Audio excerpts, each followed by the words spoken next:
حکومت کے ان ہتھ کنڈوں اور جبر ظلم کے خلاف جمعہ 28 مارچ کو وڈ سے کوئٹے تک لانگ مارچ کا اعلان کیا ہے، یہ جانتے ہوئے بھی کہ ماہ رمضان کے آخری دن ہے، لوگ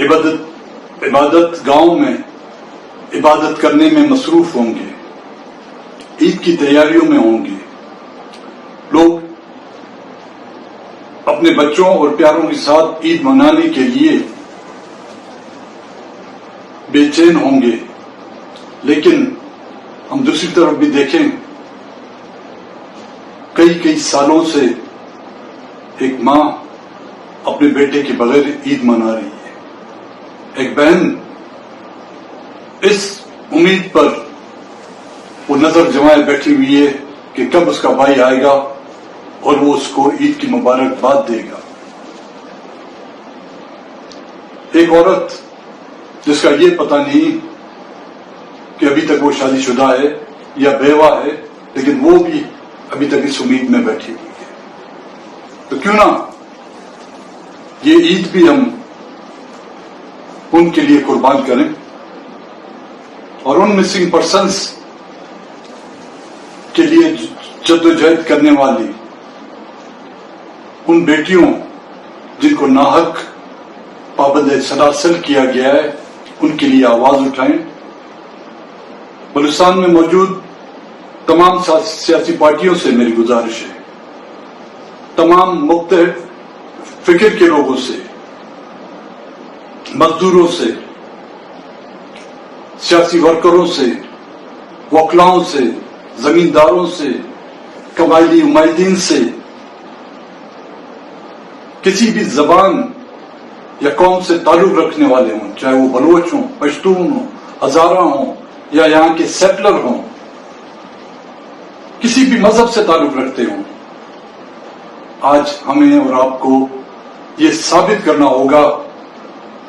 کہ بلوچستان کی مائیں بہنیں لاوارث نہیں۔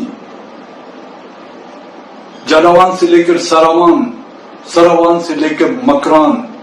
چمن سے لے کر کچلاک، سبی سے لے کر ڈیرہ بگٹی، کولو سے لے کر بارکھان، ڈالبندن سے لے کر خاران، نوشکی سے لے کر خزدار، رسبیلا سے لے کر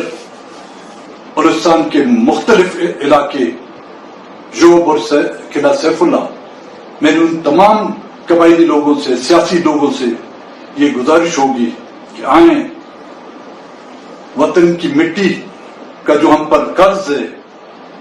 ان ماؤں بہنوں کی جو بےحرمتی کی جا رہی ہے، ہمیں ایک آواز، ایک قدم ہو کر یہ ثابت کریں کہ ہاں ان ماؤں بہنوں کے وارث ابھی بھی زندہ ہیں۔ تو جب تک ان بیٹیوں کی رہائی نہیں ہوتی، ان کے خلاف جھوٹے مقدمات ختم نہیں ہوتے،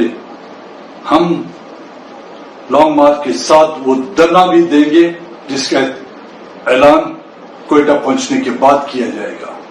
تو میری پھر آپ سے گزارش ہوگی کہ اس لانگ مارچ میں آپ بھرپور انداز میں شرکت کر کے نہ کہ صرف بلوچ یا پشتون،